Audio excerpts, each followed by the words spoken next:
Hi friends, Gene Burnett here from geneburnett.com. Hey, I thought we'd talk a little bit today about something called the active step, or the step drag as it's called in the dance world, also in the martial arts world. And I'm going to add that quality, or that way of stepping, to what I call my freestyle Tai Chi workout. Sometimes I don't have time to hit the forms that I'd like to practice in a given day. Some days I don't teach as much or don't practice as much during the daytime, and sometimes I'm at home and I just don't feel like, or I don't have the time to go through a whole, form carefully and, studying whatever I happen to be studying at that moment in my practice. So I came up with this little sort of freestyle workout that doesn't require a lot of space and touches base with a lot of the Tai Chi principles. Now we're talking about solo form stuff here. I'm not talking about the next level of taking this into more partner work. And everybody has their own definitions of what Tai Chi is about. I like to keep it fairly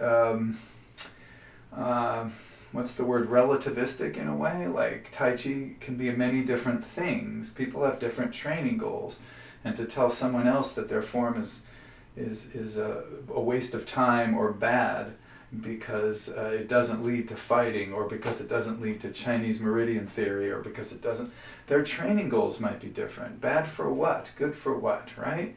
So my training goals basically are to improve my balance in every sense of the word, to improve my sense of neutral, so that I always, whenever I commit, I only commit to the extent that I need to do the task efficiently and effectively without hurting myself, and then return to a kind of state of neutrality.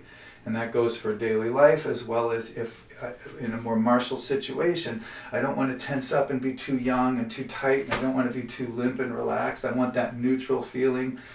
Picture like Mike Tyson before he throws a punch. He's got that fluid up and down moving in, and then commit when you throw, but then he's back to that fluid state. Muhammad Ali or Floyd Mayweather, more defensive, but still that same kind of fluid way of moving and keeping balance. So I like to use my Tai Chi training to help me shepherd gravity through my body safely and effectively without hurting me, so that I can go through my life and stay ready for whatever happens next.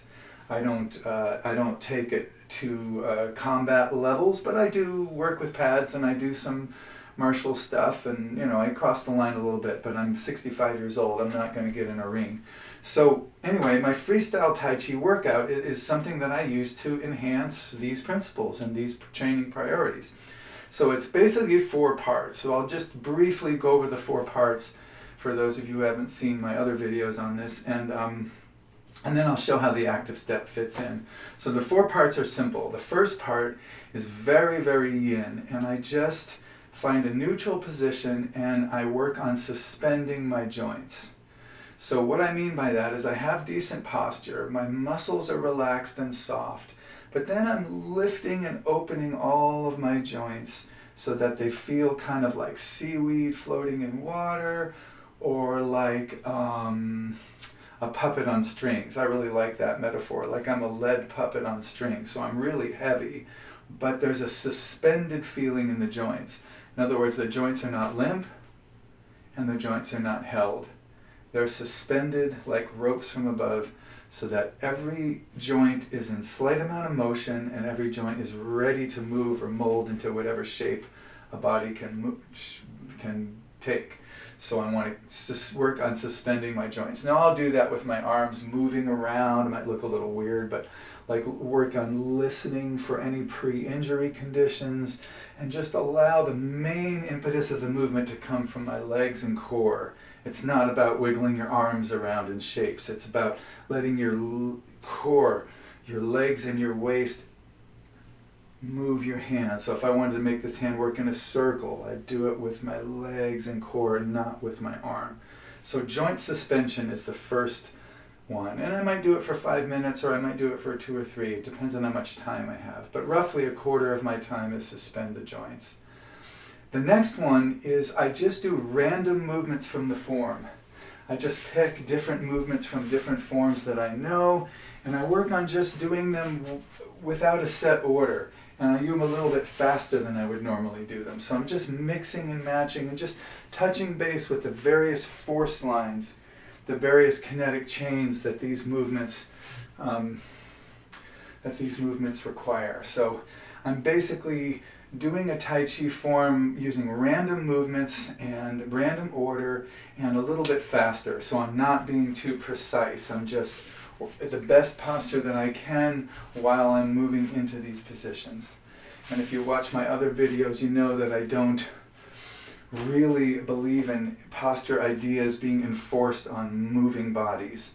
When you come to stillness, you enforce the posture idea. But then you just let yourself move and do the best you can, and then enforce the posture idea when you land. As opposed to straitjacketing your movement into trying to do some postural thing. I trust my body to keep my posture, and I give my body the information about posture when I come to a resting place. That's where I do my corrections. And then I move and let my body figure it out. So the second part is just random movement. So it's a little more yang. It's the suspended joints, very yin, different movements from the form, a little more yang. So you're kind of grabbing those suspended joints and putting them in shapes, right? Then I go back to yin, but not as yin. So I do what I call expressive or explorative movements. And this is where you might do something weird, I might dance, I try to move in ways that I don't normally move. I try to do at least one movement that I've never done before. I sometimes put music on for this part, but it's just to explore outside the box, movements that you would never do in a fight, you know?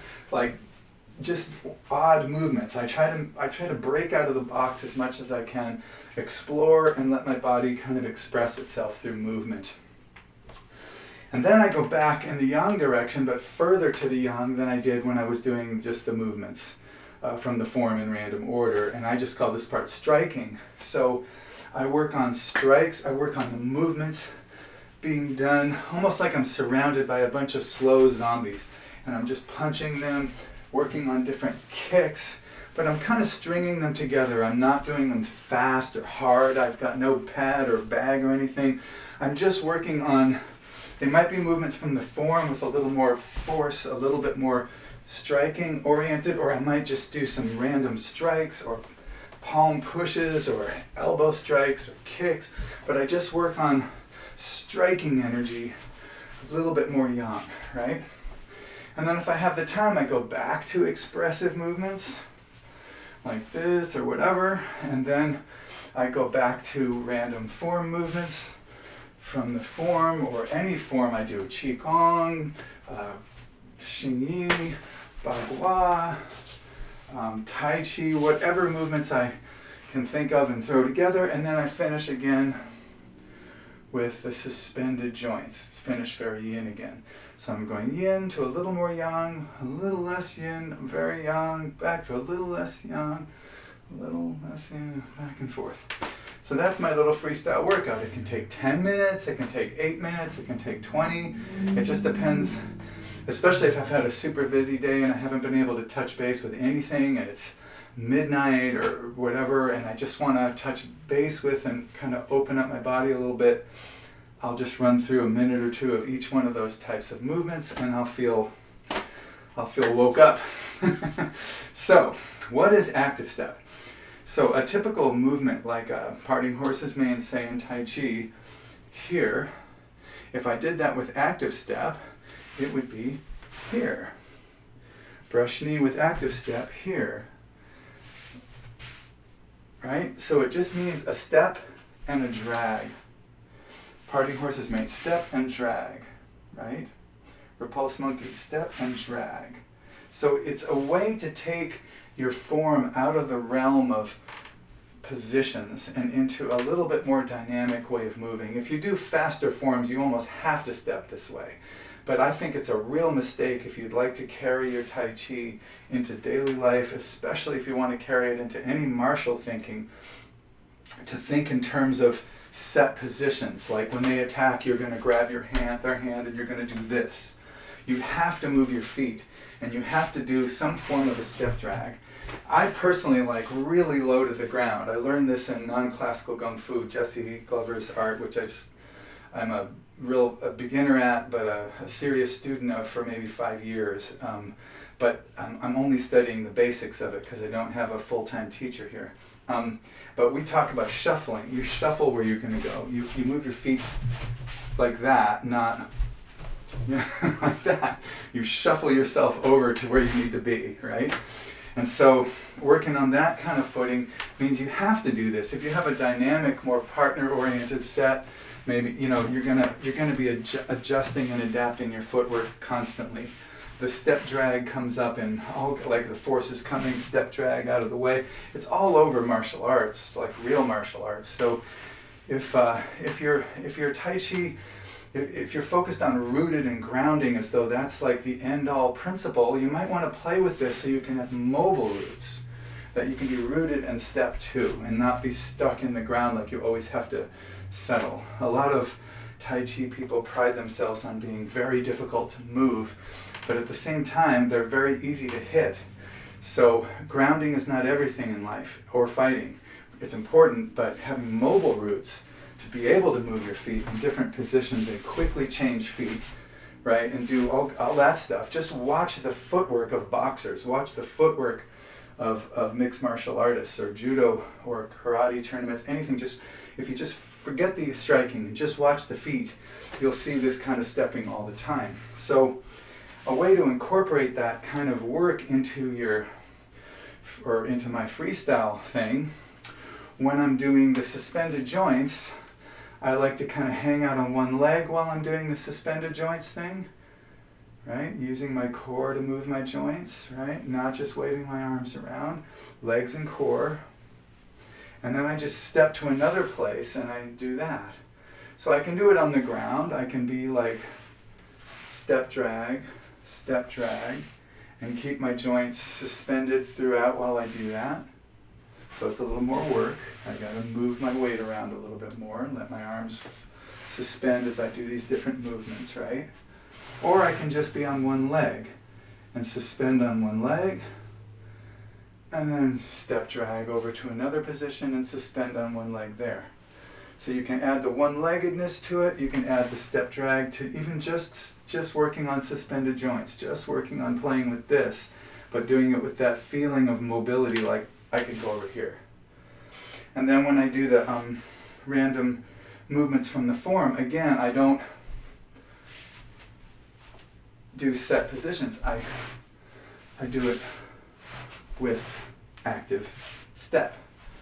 So every movement is about arranging myself over there, and then over here, and then over there, not in this sphere here, which is also great, but it's just not this. Active step is taking it to a different level.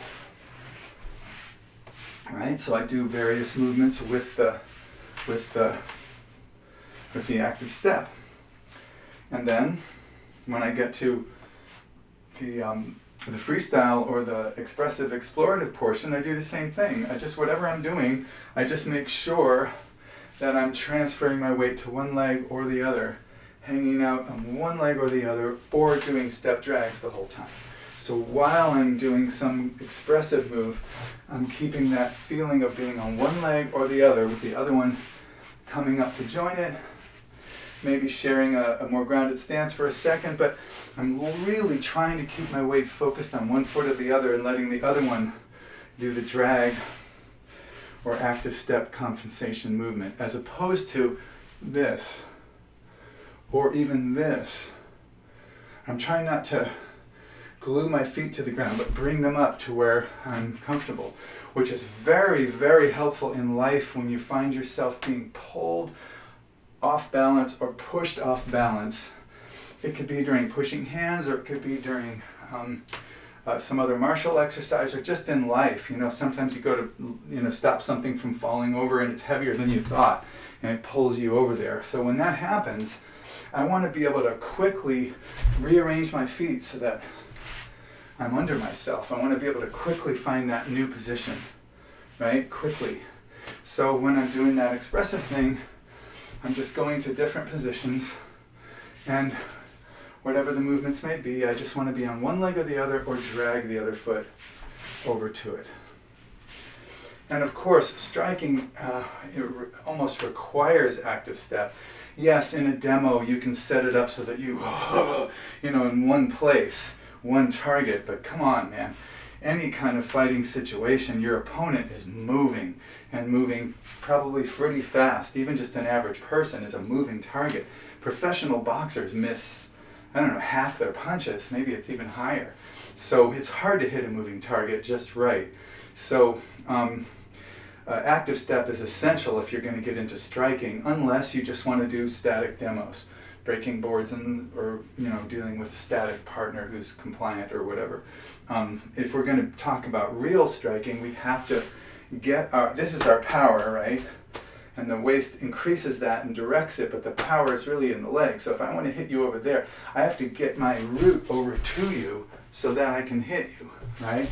So it's all about getting the wheeling the artillery up to where it's within range of what you want to strike. So when I'm doing this striking thing with active step, I just put extra emphasis on this, so that every movement has a step drag to it. Every movement has a step drag to it.